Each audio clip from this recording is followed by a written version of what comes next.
people want to believe that har subah they wake up in Washington and they're like, Aaj kya hoga Islamabad mein, hum kya karenge? And unfortunately, that's not real. That's just, when I was a diplomat here, people would ask me about, is gaon mein local body election? I was like, humko pata bhi nahi hai ye gaon kahan hai. Like, why would we keep like... Cognitive dissonance. Then you go and you're like, well, that was fun. We sat with them, had chai, and then you go and they're like, wait, these are the Taliban. Why has Pakistan lost influence in DC? That's a good, interesting question. Did you have influence before? No, I'm kidding. I'm just joking with you. I mean, look, you are a large country of 222. If you were anywhere else in the world, you'd be this huge country. It's just that you have really big neighbors. You're a large country, nuclear weapon state, all of that. Nobody wants to see a country of this many people destabilized, right, in that way. But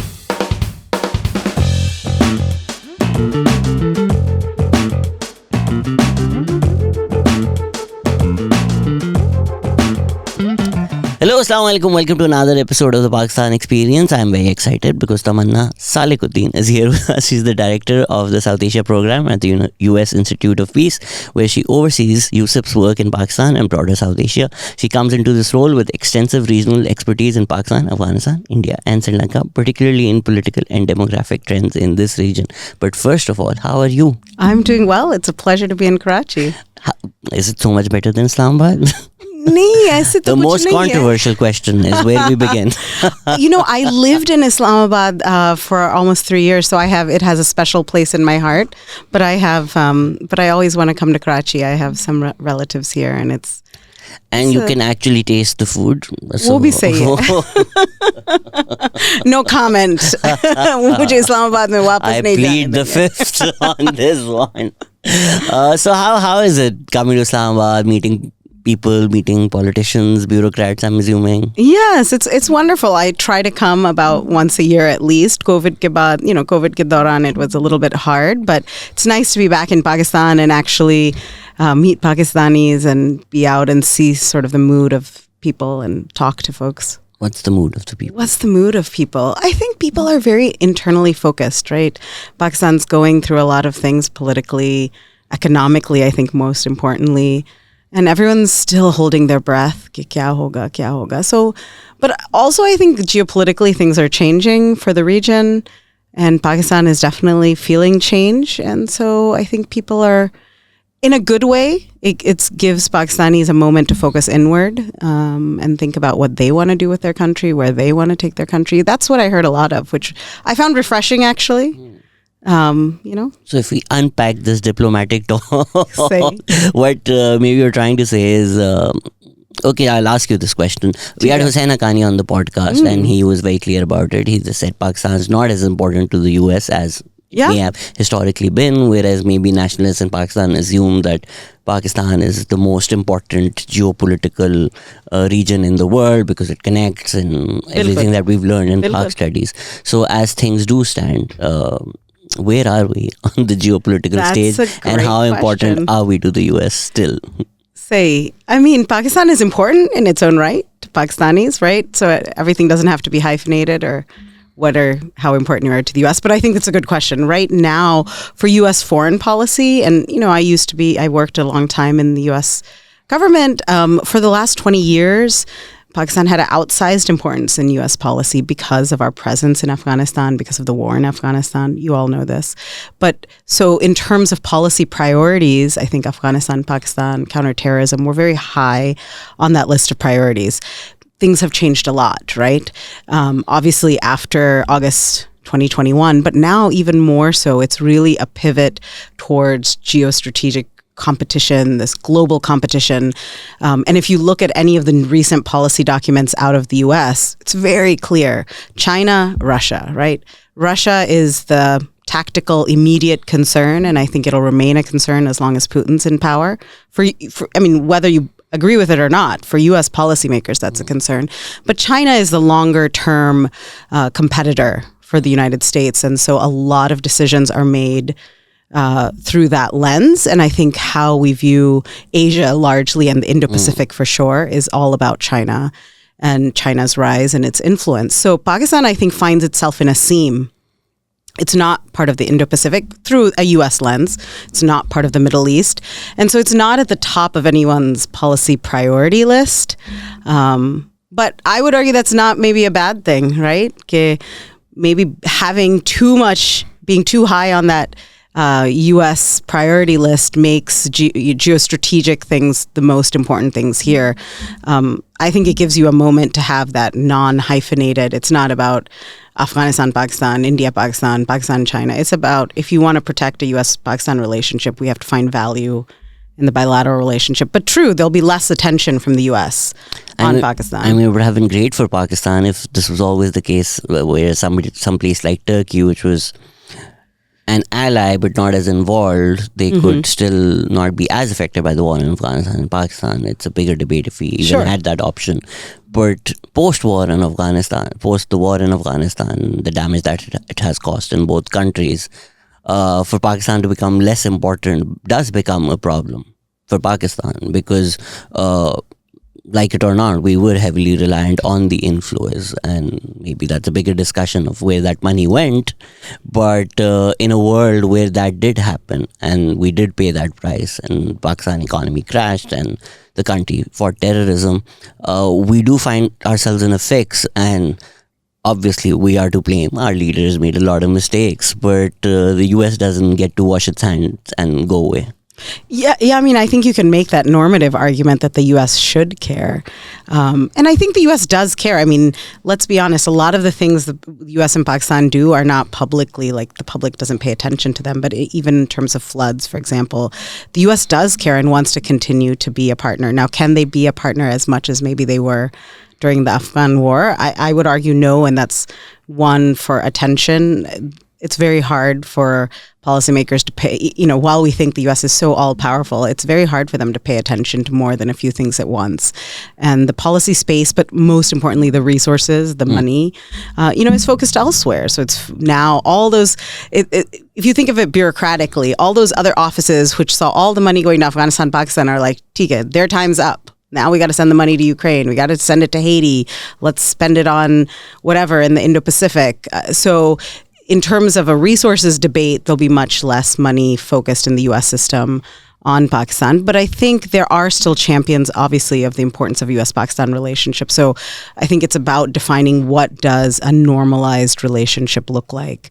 I think, you have a good U.S. ambassador here who's looking to build a normal relationship. But I think it's up for U.S. and Pakistan to define what that looks like. Do we want to just go from crisis to crisis? Are we looking for the next crisis and we only cooperate during crisis? Or can we actually build a value proposition that is outside of crises? 100%. I think we can maybe look towards normalizing relationships. But obviously, I don't have any misconceptions about it, but it's pretty clear that organizations like USAID, obviously they do a lot of great humanitarian work, but which humanitarian cause is worth it is determined by US geopolitical strategy. Sure. No, I think that's right. I think the USAID would like to, for example, floods and rehabilitation for floods is something very important to them. You saw Sam Power, the USAID administrator, come to Pakistan and et cetera.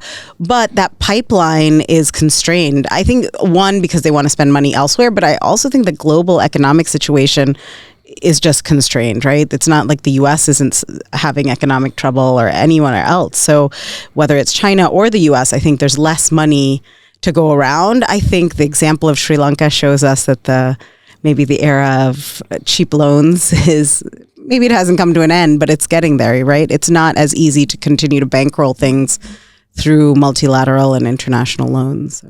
So. Again, I don't know the right words to have these conversations on the international stage. So even with the climate, right? I think Sherry and Rafi made a great case where they somehow managed to maneuver the tightrope of it's your responsibilities, but these are not reparations, but these are also not damages. It's somewhere in the middle. Sure. And it got them to agree on that. I think Sher Rahman did an amazing job at COP27, right? In Sharm el-Sheikh, they and other countries in the global south were really able to get loss and damage on the agenda, get it there. Now, I think the devil is in the details, right? Loss and damage, the fact that you got countries to at least even a lot of European countries to be really on board, or at the very least not oppose it, right? And US included. But the problem is going to be, what is implementation of that? There's so many funds now. Who's going to pay for that? How do you calculate it? How do you get money into it? How do you disperse it? Right. And so I think Pakistan has a great argument in terms of, their limited emissions and their suffering. There will be more climate crises. It's not if, it's when. But I think the mechanics of those sort of international regimes are left to be finalized. And I think that's a really big job. It'll take a lot of political will. I don't know that we have the wherewithal to do that. I mean, maybe I'm a little bit of a skeptic, but even you have a big donor conference coming up for Pakistan and for the floods. And I think there's a lot of donor fatigue. There's a lot of constrained economies all over the world. So people aren't giving like they used to give. And I think that's a real problem. But maybe what I was getting at is the reason some Pakistanis do feel like we're stranded at the altar is that idea, right? That we were a frontline ally and we suffered greatly because of that. And whether it's also climate change, statistics are probably everywhere. And I can't remember them on the top of my mind, but probably something we contribute to like 0.4% or not even that to total emissions around the world. But we're, again, a frontline state suffering from the effects of climate change, which we have little to no control over and to change. So in a world where we're suffering what's left of the war in Afghanistan, and we're also suffering climate change, and the world and the developed economies turn to us and they say, the money's not there. I agree. I mean, your argument's a great one, but I think the normative argument's just not going to sway a lot of these countries, right? It's just the realpolitik of the world these days. I think on climate change, there's a good case to be made. I think Pakistan has supporters. There's allies in the international system, including the United States, want to work with it. I think it's figuring out how to actually do it. How do you set up something that is not ad hoc, that it's not when you have a crisis, you get $100 million, right? It's how do you build climate resiliency? So, I mean, that is a question for the experts on that. But on Afghanistan, I think there will continue to be quiet cooperation on counterterrorism and other things, but it is a very hard case. I think it's interesting right now, probably Pakistan and the US are more aligned on Afghanistan than ever before in some ways. We're both frustrated with the Afghan Taliban. We're seeing the problems. I think it's just, again, I think Pakistan is in a place where it can actually manage Afghanistan, and it's doing a decent job of that. I think the U.S., because it has the luxury of being a little bit further away, is looking for opportunities to engage, but it hasn't, the continued actions of the Afghan Taliban make that harder and harder every day. But I don't think that door is closed. I think this is conversations that the U.S. and Pakistan continue to have. What is the future of Afghanistan? I mean, it's bubbling, right? All the news, the flogging of women, all those pictures maybe are on the back pages right now. But if it becomes geostrategically more important, it won't take long for them to be on the front page of the US. And then whatever that intervention looks like. Yeah, I mean, I don't think it's going to become high on anyone's priority list. But what it does is, when there are a lot of initiatives to engage with the Afghan Taliban, with the government in Afghanistan from the U.S. side. But as soon as they make any progress, then something happens, like the girls' schools are closed or there's a flogging, which, look, we have our domestic politics too, which limits the ability of any policymaker to do anything in Afghanistan. Because if that's the front page of the paper, then there's nobody in the U.S. political system who's going to allow you to then, let's have more and more talks and more relations with the Afghan Taliban. I mean, I think domestic politics limits what you do in Pakistan, but it surely limits what we can do in the United States as well. So when you say something like that, is that a public-facing comment because, or is the US being seen as the moral arbiter of the world really a public policy?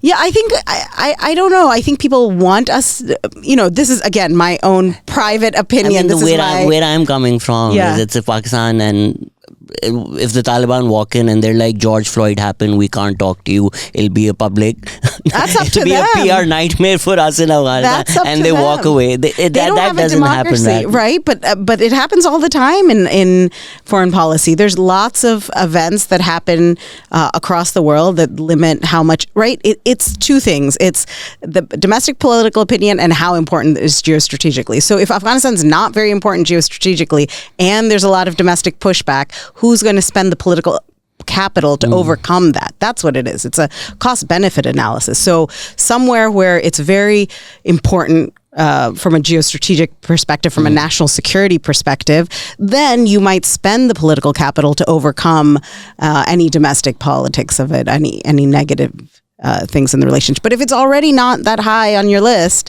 then are you going to spend the capital to do it? So, I mean, that's my analysis from, having worked on these things. It's not that I have any insider knowledge on this, but it definitely, that is how the decisions usually get made. I do want to get into the Afghanistan talks because you were there. But right before we go there, you mentioned Ukraine, the war in Ukraine. Maybe when it started, there was a feeling that this would escalate, and then the news that a missile fell in Poland, which turned out to be a mistake and did not trigger World War III. But the fear was definitely there, but now it's somehow lulled into this long war and the world seems to have moved on. But do you see that with the world now being a bit more multipolar, with that single US hegemony is sort of maybe breaking apart, or at least being challenged by these other countries? Will smaller countries become important in a multipolar world like that, where everybody's trying to pull them in their direction? I mean, I think that's a great question. I think we are entering into a phase, or we have been in a phase. I think we're feeling it more. I think it's been happening for years, where you're in a much more multipolar world. For example, you're saying that Ukraine is less important here, but if you're sitting in Washington, it's very important. I can't,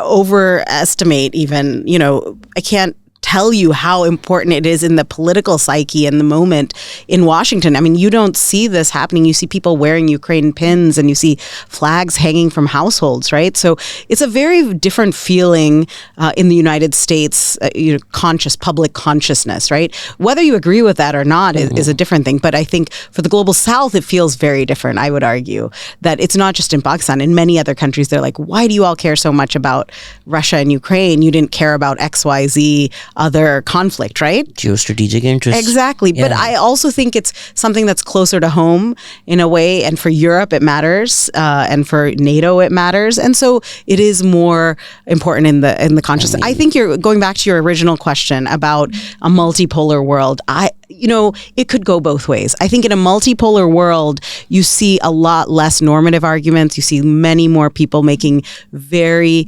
clear, realpolitik arguments. So you're not going to be able to argue, well, you did X and why don't you do Z?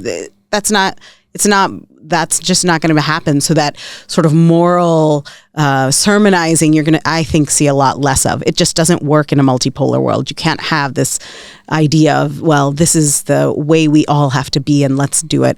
I think in a multipolar world, there's two outcomes you could have. You could have it where you have more countries, smaller countries that have more, can be swing states and can have leverage. I think the danger is that they instead get caught in the competition, right? That there is this global competition between large countries like the US and China, and then there's negative repercussions of it for smaller states. I think for a country like Pakistan, it's how do you manage that, right? How do you manage this big competition, especially with countries who are both important to Pakistan? Let's be honest, China and the United States are very important to Pakistan, have been historically, and no one is, you may not believe me, but I don't think either China or the US is asking you to choose, right? We're not telling you to explicitly choose, and yet their competition will have impacts on Pakistan, and you won't even be able to estimate or forecast what those are, and how do you shield Pakistan from any negative effects. I mean, one of the things we're very concerned about, we're a peace institute, and the work we do is on,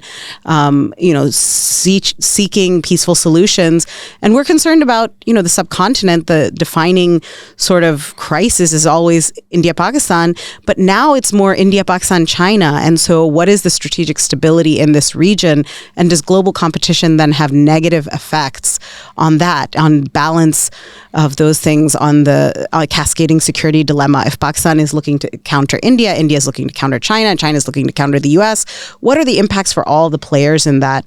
And then how do we come together during times of crisis? Can we continue to cooperate? I mean, I served here as a diplomat during the Mumbai attacks and during that crisis, and there was a lot of cooperation. I mean, that might not be a public thing, but even with the US, China, during these moments of crises, because everybody has a shared interest in stability, including India and Pakistan, right? They don't want to go too far. And so during those moments, there was a lot of cooperation, reluctantly sometimes, but I think the US and China can play positive roles because of their relations. Now, does that change now that we're in this multipolar, this very highly competitive world? I think that's a danger. And so people like me, we look for solutions. Are there ways that you maintain communication, you maintain contingencies that de-escalate crises? On the Ukraine issue, I'm sure what the global South feels is probably what the South Asian community in the US also felt when credible academics went on channels like CNN and said it's the first war in a civilized world, and that you just... How can you not roll your eyes when things like that are said? And it probably is a lot more complicated than simply saying racism. But it does feel different when two white countries go to war as opposed to conflicts happening in the Middle East. We were not civilized enough for our conflicts to be wars. So they pretty much stay wars. But in terms of China and Pakistan getting closer to China, how was CPEC and a lot more economic cooperation between the Pakistan and China felt in Washington? Right. I mean, again, my personal opinion, I think many people harken back to some old statements by some U.S. officials at a time, and they, maybe against CPEC. I don't think at this point, especially where the global economy is, that too many people in the United States system, even care about CPEC or even paying that much attention to it, because they know that, okay, it's fine. What's interesting is I think what's changed, people think that the U.S. concern is about China-Pakistan relations. It's not. It's not about Pakistan. It is actually focused on India, China. And Pakistan is sort of just is caught in the crossfire here. The U.S. policy focus, and if you read all of the recent statements and all, it's really about a strong relationship with India in terms of the competition with China. It's about, the line of actual control between India, China, and it's much less so focused on Pakistan, China. Obviously, that relationship is there, but I don't think the policymaker and the real national security focus spends a lot of time thinking about that. Even though people in Pakistan might think that's not the case, I would argue it's, what's happening in Washington. Do you feel like it's unfair for the US? Because when things like this happen, we, at least on the grapevine in Islamabad, the rumors were that the civilian and the military were not aligned even on something like CPEC, where the military historically has been in the US camp and has felt closer to the US camp and has many times dealt directly with the US government as opposed to the civilian government, which I also feel like is unfair, because if US, even the moral sermonizing that you would talk about, if they're the bastion of democracy, they have repeatedly undermined Pakistani democracy by dealing directly with the military, often being at loggerheads with the civilian government and getting the military to do their deed. The flip side of that is we felt the US may argue that they feel like they don't know whether the civilian government will stay or not, but that's also because the US is dealing directly with the military and legitimizing that. So when you say that these are the policy statements or these are the policy feelings, are they always communicated through the official channels, whether that's the diplomats and the embassies, or is it also this direct military to military or military to US government relations where these things are communicated, and based on those signals, I'm not saying the US makes them act a certain way, but based on those signals, every institution takes their own decisions? Sure. I mean, great questions. I think a lot of us don't, in the U.S. too, we're not taught how foreign policy is done and how countries relate to each other. I mean, we were with a country as big as Pakistan and a relationship that U.S.-Pakistan has, you deal on every level, right? So you have a mill-mill relationship, you have a government to government, you have a Congress and National Assembly. There's so many parts to our government and so many parts to your government. So I think the dealings are in a lot of levels. Obviously, there are parts that are flashier and make more press, but I think there's not always some big scheming thing. Your question about civil-military balance, I think that's something for Pakistan to figure out. You can say it's not fair. I would argue that foreign policy is not about fairness, right? It's about national interest. I mean, is the US dealing with the chief of army staffs of many countries? Because all these countries have these institutions. Well, I think it is about, so it's a chicken and egg. Is it that a country decides who is in charge of something and then the U.S. deals with that? Or is it that because the U.S. deals with that? I think you can argue that. I think we engage, or the U.S., not we, the U.S. government engages on a lot of levels. So it's not that these policies aren't communicated. There's always communications with civilians and look, the United States is not setting the civil military balance in Pakistan. At least not that I know. It is legitimizing one institution over the other if it's directly dealing with that. But it depends on the issues that it's dealing with. If it's a military to military relationship, then why wouldn't our Secretary of Defense deal with? Why was General Bajwa talking to Wendy Sherman about the IMF loan? That's clearly not in the right. I mean, I don't know in the division. I think that's up to Pakistan to deal with. But IMF could have turned around and said, we're not going to deal with. It's true. The military institution. I mean, as the Chief of Army Staff of India calls Wendy Sherman, I don't think they're doing a deal. That's up to them. I don't think Wendy Sherman, it's if a senior leader from a country calls, I think we take the call. Sure, right? Take the call. we don't negotiate. So. I mean, I've cut you before. Yeah, I'm probably not going to comment further on that. So. Hey, but I don't think it's the general answer holds, right? That there are many moving parts. The military coordination is fine. But I don't think it's like that. You never have you don't talk to the military. And in lots of countries, we talk to the military, especially in countries where military officials hold power over certain things. So if we're talking about counterterrorism. Yes, I mean you're asking on financial things. I mean I don't have any further comment on that, but I think people pick up the phone when they get calls. I do. So in my opinion, I do think it undermines the civilian governments, and whatever then happens. So these values of democracy and moralizing, they maybe take a back foot. Yeah, I think if we pull back, I think it's easy to.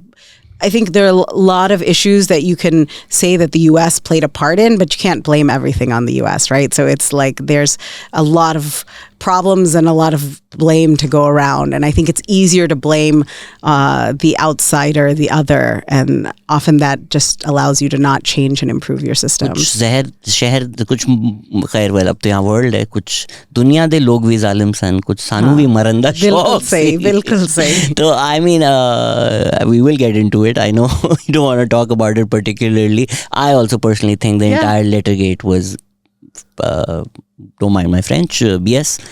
Pretty much that's what my feelings are as well.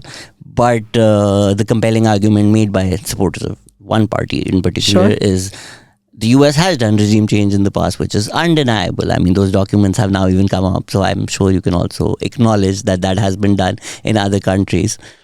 See how strategically I'm getting to acknowledge this on the record. But those documents are out that the US has been involved. I haven't paid attention to those. Not Pakistan, but in other countries. I don't have knowledge of those, but I mean, sure. I mean, look. I mean, undeniably, the US has been involved in regime change in other countries at this point. So it's that argument, right? So they've done it in the past. So why would they not do it again? I mean, that's like saying, that's I don't buy that argument. I don't know how you argue against that, right? I think, look, I have no special knowledge of this, but in the U.S. system, there's just no space for that, for that here. I think in Washington, it's seen completely as a conspiracy theory. There's really no evidence.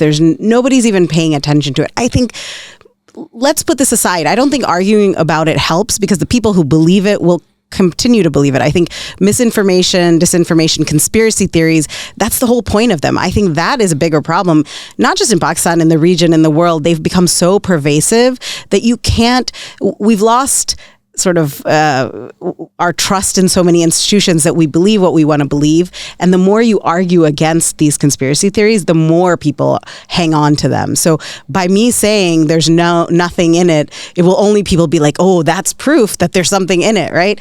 But I think what is a bigger part of this is thinking about, what is harder? Is it harder for someone to stomach that the U.S. isn't paying attention to Pakistan anymore as much? Or is it that, they did this? People want to believe that har subah they wake up in Washington and they're like, Aaj kya hoga Islamabad mein? Hum kya karenge? And unfortunately, that's not real. That's just not the case. I mean, I will tell you I'm sure that's what's happening. In the White House, everybody gets together. They're like, Biden, the midterms are coming up. And Biden, we need to expand healthcare. Pindi mein ye ho raha hai. Trump's back on the campaign trail, and Biden's like, shut up. Khan kya keh raha hai? Exactly. I mean, I remember being, when I was a diplomat here, people would ask me about, is gaon mein local body election? I was like, humko pata bhi nahi hai ye gaon kahan hai. Like, why would we right? Like, they literally thought the U.S. paid so much. We're going in a runoff in Georgia. I don't care. Laiya ke local elections ka batana. But I think that's much harder to deal with, right? Like, for 20 years, U.S. is both the bad guy and the hero. The U.S. was such a major player in the drama, right? And for the U.S. to not be in this season's drama is really hard. Hero kahan tha? Hamare yahan to nahi tha. Hero to koi tha hi nahi. ऐसे आपने डाल दिया balance करने के लिए. हमारे यहाँ तो नहीं था. कोई hero था ही नहीं. Hero था, but Homelander वाला. I wonder ये episode air कितना होगा. Yeah, that's true. So, I mean, I'm sorry, you were talking about it. You had an example about White House and the Biden where I cut you off with the stupid joke. No example. I mean, I think the joke is appropriate, right? That it's just, look, bureaucratics and policy making, there's so many things it can pay attention to, and it doesn't pay attention to everything. And so it's just not even within the realm of possible that this would happen. I mean, to support them a little. So when you say the US doesn't pay attention, it doesn't pay attention both ways, right? So if tomorrow we were to elect Imran Khan, I don't think the US will hold all this against him as well. No, of course not. I think the U.S. policy would be that you deal with whoever is the elected prime minister. Now, but it does make it. We go back to that argument that we were talking about before. What is the domestic politics in our country, and where are you on the national security, national interest, right? So if Pakistan is no longer so important, but then there's a lot of anti-American statements being made public nowadays on social media, you can't say something for a domestic audience and it doesn't impact. So obviously, it will color how you engage. But that being said, I think in the bureaucratic level, government to government, those things will continue. That it's not that every decision is made by the president and the prime minister. The real work is actually done at working levels. And I would argue that even through all of this mess and ups and downs, the working levels continue to talk to each other. They continue to do work together, whether it's development assistance or, what have you. There's a lot of things that just go on because we are two large states and we have large relationships. Much was made by Imran Khan of the US officials and diplomats meeting political opponents, but now that he's out of power, he's also met them. So in general, without being specific to this, what's the point of diplomats meeting political opponents? Sure, no, that's a great question. I mean, you have to see what diplomats do in all countries. I mean, your diplomats do this in America, right? You have diplomats who are there at a working level, who are political officers, whose job is just to report on what is going on, to better understand what's happening in the politics, in the social, in the cultural, right? They meet with journalists, they meet with with politicians, they meet with artists. You meet with everybody to better understand a country, and your job is to write little, now everything is Googleable, so we don't even need those, right? But back in the day, you were some country far, far away, and you'd send a telegram, and they would understand, acha ye ho raha hai is mulk mein, right? But that's the tradition it comes from. So just as your diplomats meet with even people like me to better understand our policies, we meet here, U.S. diplomats meet a whole range of people.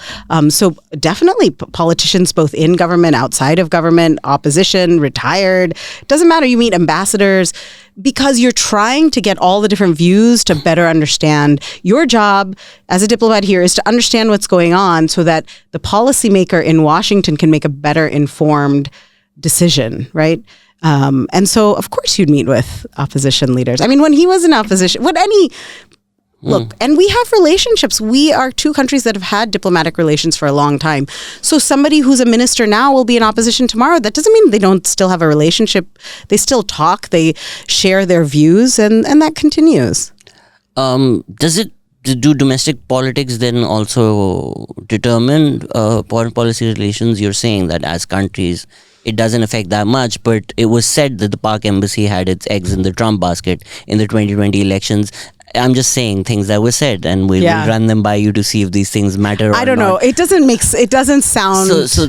But wouldn't the Democrats be a bit annoyed? And I know in the long term it's not going to affect anything, but does it fracture people-to-people relationships at all when these things happen? I mean, I guess it can. It depends on the person. But I don't ever think that the whole government makes a decision. Like the Pakistani government didn't make a decision that we're on the Trump. There are people who might have felt that way, but it's individuals. And I think our systems are mature enough that they transcend those, right? I've seen your diplomats, I've seen our diplomats, and they are actually very competent, good diplomats, right? That they work in... That's the thing. I think people want to blame all these bureaucrats and these diplomats that they don't know what they're doing. They're doing a bad job. I think they're people who are working hard, trying to do the best they can for their countries, right? They're serving their countries. And so I think sometimes we don't understand what they do, and so we see conspiracies behind it.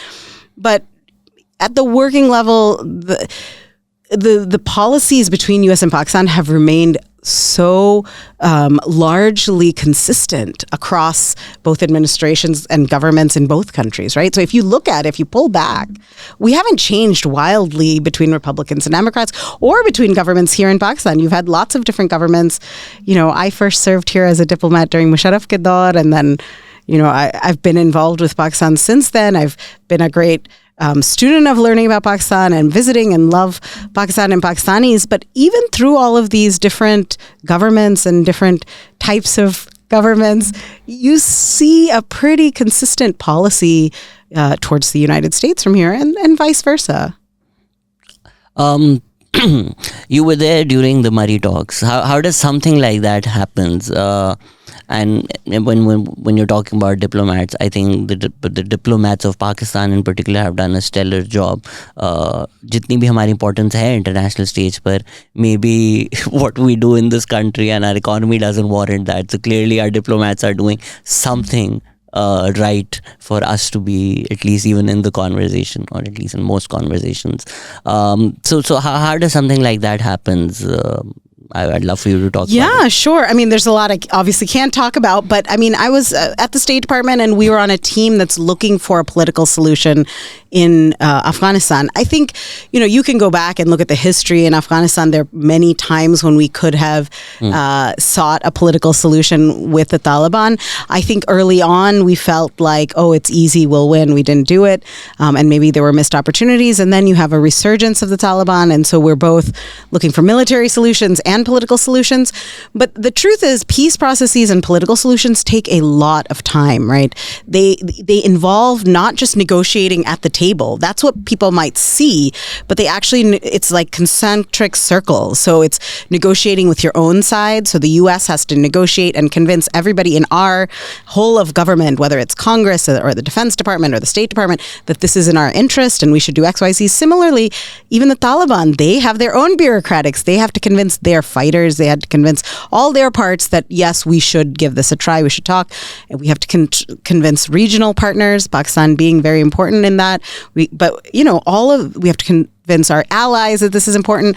So you try various places. The diplomat's job is to look for a peaceful solution, a political solution that can accommodate as many, of course, of our interests, because we were U.S. diplomats, but also meets the needs of the region and other things. What often happens is those processes take very long and are hard to do. And so sometimes you get what I would argue we've gotten is sort of like an expedient deal. You get an elite bargain that kind of covers what you need, and you have to end. Basically, by the time we were able to get to a deal, it was very, very late, right? We were already kind of leaving. So you have a lot less leverage. Now, Murray is an interesting place. Murray is in the period when we were really working with regional parties to try to come to some sort of solution. And so we were literally talking to almost every country in this region, countries that you wouldn't imagine. We were at the time, talking to China, Russia, India, Pakistan, Iran, everybody, because everybody had a stake in this. So one of the things that came out of the Heart of Asia a summit that was here in Islamabad in 2015 was this agreement between the US, China, Pakistan, and Afghanistan that we will all four work together to try to find a political solution, some peaceful solution out of the war in Afghanistan. And so this was an effort by the Pakistani government that we were supportive of to bring some Taliban to the table. But again, the Taliban aren't a monolith. It was a very interesting thing. I have to say, it was Ramzan. It was up in, in Murray, we had to do it at night because everyone roze rakhe the. So after Sehri, after Tarawih. So the negotiations are from basically after Tarawih to Fajr, and then we all had Sehri together. It was one, and there were many, many talks in this period. So I don't want to say that but these were interesting because you had representatives of a lot of different parts of the Afghan government. You had the Pakistani government, the US and China were observers. You had some Taliban there. Now, whether or not those Taliban had power or had clout is negotiable. But it at least, I think what was interesting is it made it possible to envision that, look, these people can sit and talk together. It's not out of the realm of possible. So I'm sure we'll get nothing of what happened in that room. So, but it was interesting. I was the only woman in the room. It was lots of fun. So maybe that's what I was getting at. We just saw a picture of Hina Rabbani Khair meeting with the Taliban, which went pretty viral because it was an interesting image of representatives. I think kudos to her, actually. So how is it as a woman diplomat dealing with the Taliban? It's hard. I mean, as an American woman, but also as a Muslim woman, I think they didn't know always what to make of me, right? So often for Americans, they kind of treat you as the third gender. They don't treat you as a man or a woman because you're just like out of the box. You're out of the... In par hamari nahi chalegi. They don't know what to do with you, right?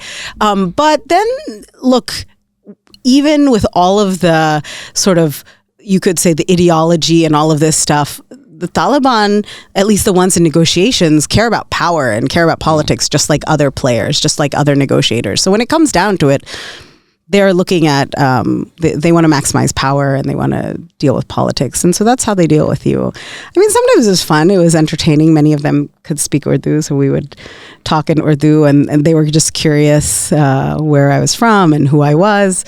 It often made for interesting conversations. But in the Murray talks, we were observers, so we weren't really negotiating anything there, so it was fine to watch. Seems like you had a good time. It's interesting.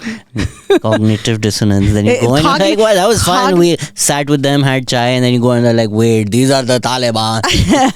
But I think that's what undoes so much of negotiations, right? Like thinking about peace processes. If we think, when we paint, that's one of the problems, right? We paint the other, the enemy, as 10 feet tall, as like they have fangs, and we make them, because we have to. For war, you have to. You build up the opposite, your enemy, in such a way. But then when you come to peace talks, you actually have to find out who are they? You have to think at least, how are they strategizing? How are they thinking? And so you have to break down all of those stereotypes and barriers, because a good negotiator has to be able to put themselves in the other person's shoes. And regardless of the group, that you're talking to, you have to be able to see what their priorities are, where they are willing to negotiate, where there's any space for movement. maybe what I doubt you would want to get into the specifics, but in terms of lessons of what Pakistan government can learn, we've been negotiating with the TTP and there have been many peace deals signed and they somehow rip apart those peace deals whenever they want. And I'm a critic of this particular peace process because it's failed so many times. But maybe as somebody who's a proponent of that process, are there lessons for Pakistan in terms of their negotiations with TTP, and how can maybe they reach a peaceful solution, even if I don't believe we would be able to get to that's a great question. I think I share a lot of your skepticism about negotiations with the TTP. I think Pakistan has tried many times, not just in this period, but in the past, and unsuccessfully. I think negotiations, a peace process, political negotiation take years. I think to be sustainable, they really have to be more inclusive. They have to include all the different stakeholders, and that is hard to do. It is much easier to strike an elite bargain. Jaldi se ho jata hai, right? You get some sort of ceasefire, but those fall apart. Those are not long lasting. And this conflict with the TTP is much more broad than just Pakistan and the TTP. I think especially in this period, look, the safe havens, most of the TTP have safe havens in Afghanistan. This is reflective of right now Pakistan's government relations with the Afghan government. There's collaboration between the TTP and other militant groups that threaten Pakistan. So I think it's a much more complicated landscape than just a bilateral negotiation. I think there's a lot of political elements here as well. The impact on Khyber Pakhtunkhwa, on citizens, on people, on your police, on your security forces, those make it very hard to negotiate a peace deal here. And I think you have to be careful on the repercussions of those things. In terms of what the Afghan Taliban is doing right now, in many ways is reprehensible. I can maybe use that term because I'm not a diplomat. But the past decade or 12 years, close to 12, 11 years at this point, easy for me to say, look at all of this and see it as the US failed in Afghanistan. But maybe in more diplomatic terms, you would be able to say what were some of the lessons, if not failures, in Afghanistan of the US policy. No, I think this is a really important moment to think, not just for US, but I think for Pakistan as well, to look at what we did in the last 20 years and learn the lessons. I think there were a lot of mistakes and failures, whatever you might call them. I think we owe it to the Afghan people. We owe it to ourselves to think about it. We are doing some studies actually looking at lessons learned. I myself am looking, hopefully will get published next year, but looking at internally in the US government, what are sort of the problems and structures, obstacles to reaching a peace process. Why is it so hard for us to do that? So I think we have to think about how our regional policies and how our relations with countries stopped us. Also, often we have different priorities that are at odds. And so how did that hamstring us? I don't think there's anyone in the US system who doesn't think that there were lots of mistakes or that we didn't achieve all our objectives. We did achieve some. I think people would say the counterterrorism objective to a certain extent was achieved, but in terms of the Afghan state, in terms of finding a sustainable peace solution, I do think there's a lot left that we didn't do. And as a peace builder, I would say is we owe it to the Afghan people not to give up on this, right? It may not be so important from a political standpoint or a national security standpoint, but I think we owe it, given the time and resources and attention we spent. It's important not just for the US, but for the region not to abandon the Afghan people and to find a sustainable solution in the future. What are some of the spoilers from this paper that's going to be published? One of the things I think it's about that piece that we don't have a system within the US government that really enables and supports peace processes, right? So, it's a very, in that way, the research is really technical about thinking about our own systems within the government. The other thing is our overestimation of our ability to win a war post 9/11. I think that played a huge part. Inter-bureaucracy negotiations, right? Different parts of the bureaucracy have different interests. They have different incentive structures. And so do those all line up to actually support an approach to peace, or do those line up in continuing a war? So I would argue back before 2021, it was very sustainable for the US to just continue the war. but it wasn't leading anywhere, right? Maybe U.S. soldiers weren't dying, but Afghans were dying, and we were sort of at a stalemate, if not, a degrading stalemate. So, in a way, while people don't love that we left, maybe that it took a lot of political capital to leave, and maybe the way we left wasn't great. But in the end, you sort of had to. Would have continuing what was going on, the status quo, been better? I think you can argue that it might not have been. Should we pay any credence to the military-industrial complex that the U.S. has to stay in a state of perpetual war? I don't have much comment on that. I do. I mean, I think that definitely contributes to it. I mean, yeah, I think war is easier. Let's say it this way. Sometimes war is much easier than the complicated, messy things of peace, right? Peace and figuring out people's interests and negotiating interests and balancing interests is much harder. I think sometimes war is you have a tool and you use it and bus, it's done. Like we show results. You can publish it in the paper. Yeah. Peace is so much messier, and you have so many spoilers, and you have so much resistance at different levels to it. It's much harder to maintain. It's much harder to accomplish. And so sometimes we, especially in our fast-paced ADD world, we want something fast and quick and flashy, and peace isn't that. Maybe we can get into the weeds of something like that in terms of, rather than talking just about generalities, when something like Salala happens. Oh boy. And you wake up and you're like, this will be interesting to deal with all the parties. What would you like to know? How was it? How was it? Well, I don't know if I really want to comment on that because I was a sitting official at that time. So, I mean, it wasn't fun to deal with, right? We were two partners. Let's not forget the U.S. and Pakistan were partners, and we have very different views of what happened then, but I do think it was a mistake. I think the aftermath, the year almost that it took to like negotiate the sort of the denouement of that era was really harmful in our relationship, right? It put a lot of pressure on the U.S.-Pakistan relationship. And I think both sides had their viewpoints. I don't want to change them. I think Pakistanis had a valid viewpoint. I think the U.S. had a valid viewpoint. But if you study how then like the GLOCs were closed and our negotiations and that long drawn out period, it was a very bad year of U.S.-Pakistan relations. But it gives me optimism that even out of that, we had then in 2013, we then had a visit of your Prime Minister Nawaz Sharif come to Pakistan, come to the U.S. and meet President Obama. So even after all of that, I mean, that's why I think there is a durability to this relationship, right?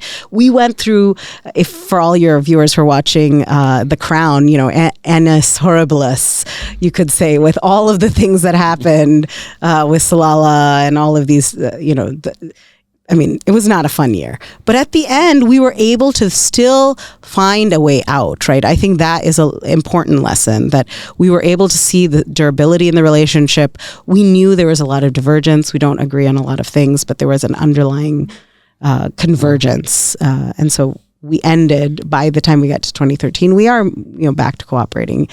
What I would like for the U.S.-Pakistan relationship, this is my own personal view, is that I think we go from 0 to 100. We're always doing this, right? Ya sab bura, ya sab acha hai, right? Like we're strategic brothers and we're great and blah, blah, blah.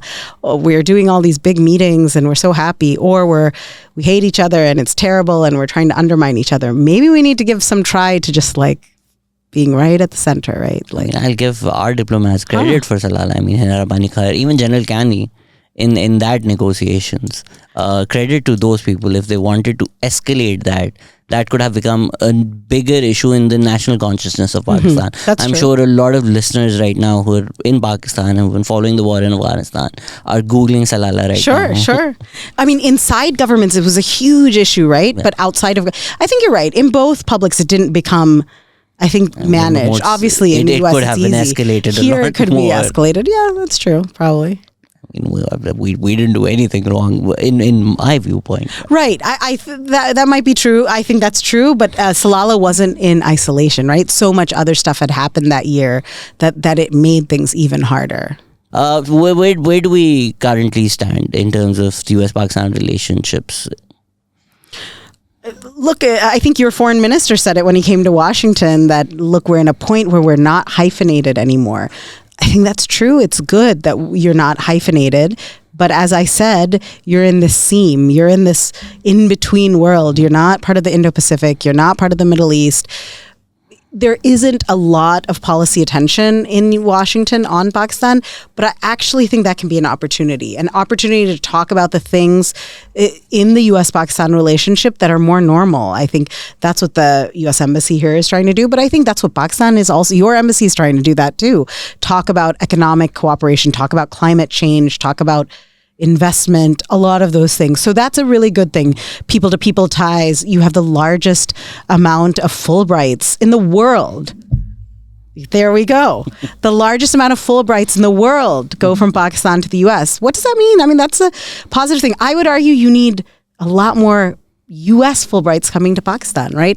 You need people to experience Pakistan and understand Pakistan outside of this AFPAC lens, because right now most people in the US, that's the lens they maybe see it through. I also think the moment for Pakistan to look internally is a good thing, right? You don't need the US. We don't need the US Pakistan in everything. But I think the reality of the Indo-Pacific US-India relations will be there. I don't think you can ignore it. I don't think you have to get riled up about everything. I think it's really interesting when I talk both here in Pakistan and in India, they both say, yeah, it's good. We're dehyphenated. We don't care. You can have a relationship with them. You can have a relationship with them. But then the moment anything happens, both start saying, but you did X with India, or no, you did X with Pakistan, right? And I think that, I don't know how you can't undo it. It's hard. I don't think you can totally disentangle these relationships. But can we protect the gains in the US-Pakistan relationship from that fallout? So you do say that, things that happen maybe in the country don't matter as much, and maybe when a mob was outside the US Embassy in Islamabad during Ziaul Haq's tenure, it didn't come on the radar of the US public at large. But now, when we live in an increasingly connected media landscape, where if somebody says Afghanistan's broken the shackles of slavery and that's the front page news in the Washington Post, how much of the media then also decides the policy? Maybe the previous administration was swayed a lot more by the 9 p.m. news, but just what the headline is in the New York Times or the Washington Post, or statements that are published, do they affect policy or policymakers? I don't think you can say they don't affect them, right? Policymakers are human beings, and so emotions and things that happen affect them. I don't think they play those type of incidents. That type of statement is just a blip, though, right? Because policy is made over a longer period of time. Those might become cumulative and they might color policymakers' views, but I don't think the average, look, I grew up in Ohio. I don't think the average person in Cincinnati, Ohio could tell you about that statement or has ever heard of that statement. Probably can't tell you where Pakistan is on the map. Say baat hai, but I mean, they're not paying attention to it in that way. So it's not a huge part of our political debate. That being said, I think policymakers who care and pay attention to Pakistan at the working level realize that those statements come and go, and those are not about our national security interests. We're looking for where do Pakistan and the U.S. have converging interests, and where can we work together? Where do we have diverging interests, and where we can't work together? Fine. The truth of the matter is it's not because of that statement that there is less attention. People think it's because something Pakistan did that there's less attention. I think it's truly because the United States is distracted and paying, distracted might not be the right word. They have diverted attention to other things. They've decided to move on from 20 years of the AFPAC thing, which I think there are positives in that for Pakistan. At the moment, it is hard. When you're going through change, it's really hard and you don't like it. But maybe if we work on that, maybe it's much better for Pakistan not to be seen through that war lens, the crisis lens, as always. People also were wondering, somebody tweeted that, how does the biggest global arms exporter run an institute of peace? So when things like USIP, how detached are they? Because I get why people would view things like USAID or USIP with skepticism, because it starts with the US, because then they attach it to the US foreign policy or the wars that are happening around the world. Obviously, you're a wing of the US government, so it can't be separate from that. But where is that line of, in terms of, sure, all right, we're gonna try and negotiate on this side and try to come up with a solution, but we can't go against US foreign policy as well. The U.S. Institute of Peace was founded by Congress as an independent institution. So it is funded by the U.S. government, but it is not part of the executive branch. It's not, we don't carry out the policies or anything like that. We are an independent think tank, similar to think tanks you have here in Pakistan as well and in other countries. It was meant to be, I think the congressional founders wanted it to be a counter to all sort of the militaristic solutions. They wanted to set up somewhere where we research and think about ways to prevent conflict, but also mitigate and find peaceful solutions to conflict around the world. They wanted some sort of intellectual research and work that could give them options beyond the military options, because the military gives them plenty of, the Pentagon spends a lot of time giving them military options. And I think peace institutes similar to ours around the world are seeking, are there policy options that are not the military options? Of course, like size and influence. Nobody's arguing that. We're a very small institute, but I think it is important to have at least people give some thought to it, at least give it some pause and think about, are there alternative options? 100%. I mean, even the Fulbright, I went on a Fulbright. It's funded by the US government, but it's pretty independent, and this is a great organization. Of course. People also sent in a bunch of questions. Oh boy. Can Pakistan have a decent relationship with the US given DC's closeness to India? That's also interesting because some people in India were saying that why does the US hate Modi? So I'm just like, we got questions from both sides. That's really people from interesting. Pakistan feel like people in Pakistan think we're too close to India, and people in India think we're too close to Pakistan. Well, that means we're doing something right, right? If both sides don't like you. I think it's a challenge. Let's call a spade a spade. I think India right now, because of global competition with China, is a very important partner for the United States. And I don't think anyone's going to hide it. There's a bipartisan consensus in the United States, and it's of strategic importance to the United States. But I think Pakistan may not like that, but it's the reality. So I think that's the challenge, right? How do you actually can you have a U.S.-Pakistan relationship that doesn't devolve into the bloc politics of the region? I don't have a great answer. I think that's an iterative process. You have to keep working at it. But I don't think at this point there's any question. At this point in Washington, there's no question that the U.S.-India relationship is very important, and we'll continue to pursue it, and in ways that may not make Pakistan happy. So, China, dekh rahe na aap? Is America forcing countries to choose between China and America? We did discuss that. Yeah, we did discuss that. I mean, no, but yes. Look. The U.S. is not going to ask any country choose, right? And this is not just, let's forget Pakistan. Let's talk about other countries in the region, Sri Lanka, others, or in the Indo-Pacific. There's lots of countries that have very important, strong relationships with China, security relationships, economic relationships. They have relationships with the U.S. Is the U.S. going to force them to choose? It can't. They can't choose. That's the honest truth of it. But are there things that we can do? What does the competition look like? Are there ways to uphold the international order and get countries to see the benefits of the international order as the U.S. and other Quad countries see it, and to balance their relationship? Sure, that's what the whole Indo-Pacific strategy is about. But in reality, I think there are things that maybe take a country closer one way or another, right? You're saying you're not asking people to choose, but there are decisions that countries can make that maybe distance themselves from other countries. Why has Pakistan lost influence in DC? That's a good, interesting question. Did you have influence before? No, I'm kidding. I'm just joking with you.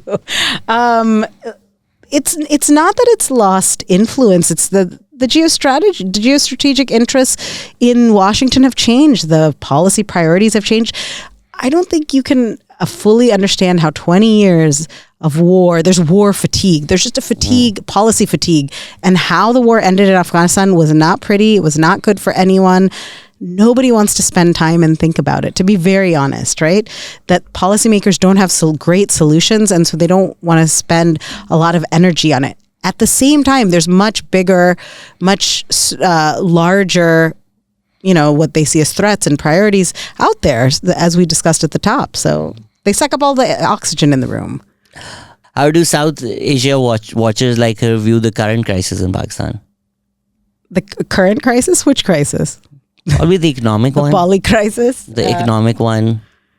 Yeah, I mean, I think the economic crisis is bad, but you've been through so many economic crises. Look, for me as a South Asia watcher, what here is important is not that can you muddle through the crisis. Sure, maybe you can, and you've muddled through many a crisis before. You're very good at it, and many different governments have muddled through the crises. I think it is this a signal to change? Is there any way that you can deal with the macroeconomics so that you aren't continually doing this, that you aren't continually coming back? Can Pakistan find political incentives to actually have change? I'm a little bit skeptical. But if you don't, then you continue to go. We literally talk to people in your country, it's not my view, who are like, maybe default would be good. It would force us to, clean up our own house.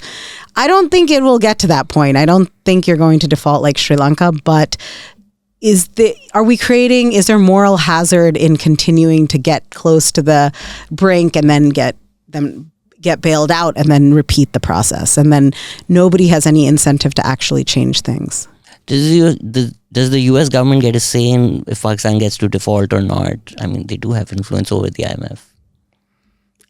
I mean, I don't have any insider knowledge. I think your own government's not going to let you default.